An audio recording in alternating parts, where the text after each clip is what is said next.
Old woman picking flowers is shocked to see cops pull tasers on her.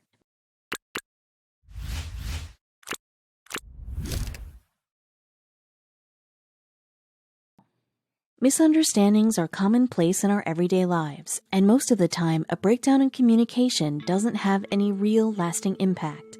Most of us just shrug our shoulders and move on after an instance of miscommunication. But what if a few mixed-up words could mean the difference between life and death? This was the case for one Georgia woman when a simple misunderstanding with police escalated to a deadly level. Fearing for their own safety, the officers made a split-second decision, and it'll haunt them for the rest of their days. For 22 years, Martha Al-Bashira has lived alongside her husband in their Chatsworth, Georgia home. A native of Syria, the 87-year-old continues to uphold many of the daily practices she learned while growing up in her home country. Like her mother before her, Martha enjoys foraging for greens and vegetables to prepare in meals for her family. Oftentimes, Martha and her husband can be seen picking plants from the lush patches of forest around their neighborhood. On one day in particular, Martha was hoping to pick some dandelions for dinner, a task that had become routine to her. Grabbing her trusty kitchen knife, Martha left her home and crossed the street to one of her usual foraging spots. Unlike the other public green spots, however, this patch of woods was owned by the Boys and Girls Club, a national nonprofit that funds after-school programs for young people. Martha had foraged here before, but this time she wasn't alone. A few yards off, a Boys and Girls Club employee named Tanner watched as the knife-wielding woman slowly made her way onto the property. Feeling somewhat threatened by her presence, Tanner called the police. "This lady is walking on the bike trail. She has a knife and she won't leave," Tanner told the operator in a call placed at around 4:30 p.m. "She told me she doesn't speak English and keeps walking up the trail with a knife." Tanner continued, "She's old, so she can't get around too well, but looks like she's walking around looking for something, like vegetation to cut down or something." When asked if Martha had come at him with the knife, Tanner replied, "No, she just brought the knife onto the property in her hand. She didn't try to attack anybody or anything." 2 officers along with the chief of the Chatsworth Police Department were dispatched to the scene. When they arrived, another Boys and Girls Club employee led them to the area where Martha was last spotted. They were quick to find the 87-year-old who was casually collecting dandelions along a dirt path. But when the officers issued a verbal command for her to stop foraging, Martha didn't seem to understand. She just kept cutting. At one point, the chief even tossed his own pocket knife on the ground and picked it up in an attempt to illustrate what the officers were trying to get her to do. Again, Martha just stared. That's when they pulled out their stun guns. "We kept telling her to drop the knife," the police report detailing the incident recounted. "The female would look at us. Her demeanor was calm, even seeing us with our stun guns out. It was then that Martha began approaching the officers, the knife still clutched in her hand.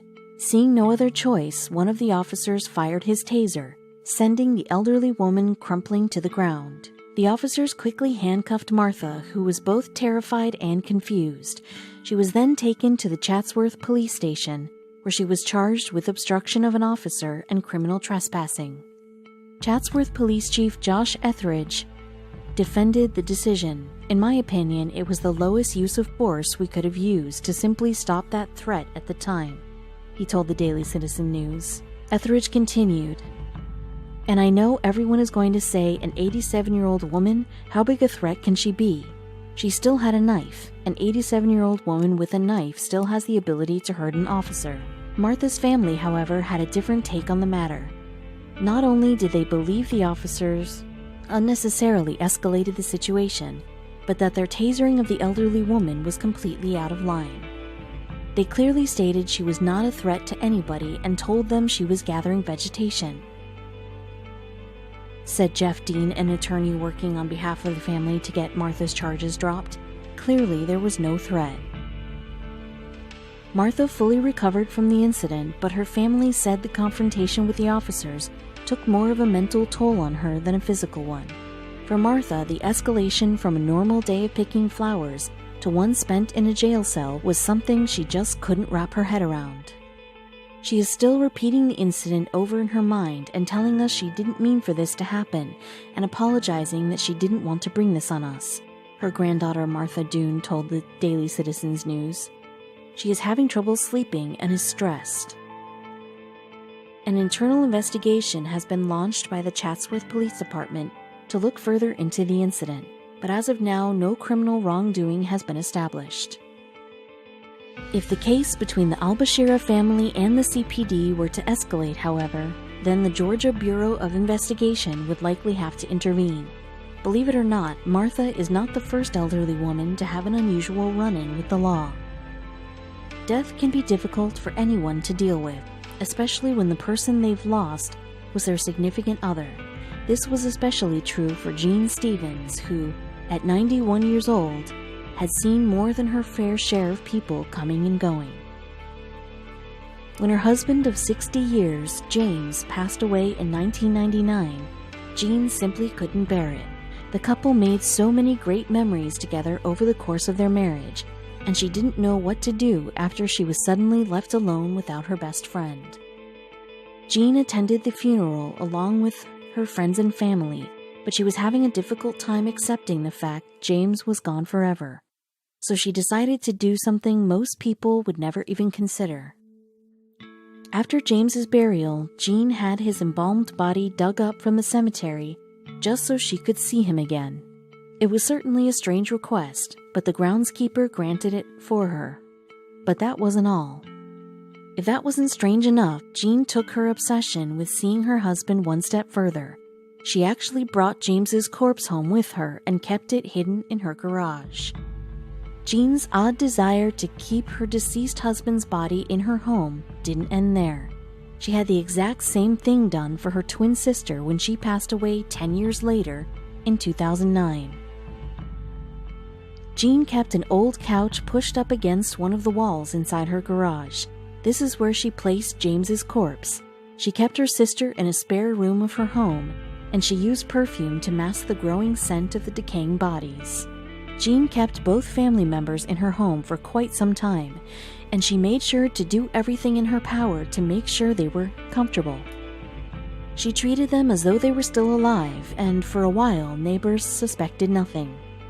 However, police were eventually tipped off to Jean's antics, and they came to remove the bodies from her home.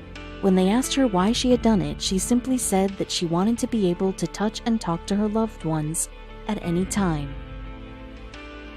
Fortunately for Jean, authorities were actually willing to let her keep the bodies, provided she built a proper storage facility on the property. She obliged, and her completed mausoleum can hold up to 8 bodies. It's creepy, but efficient.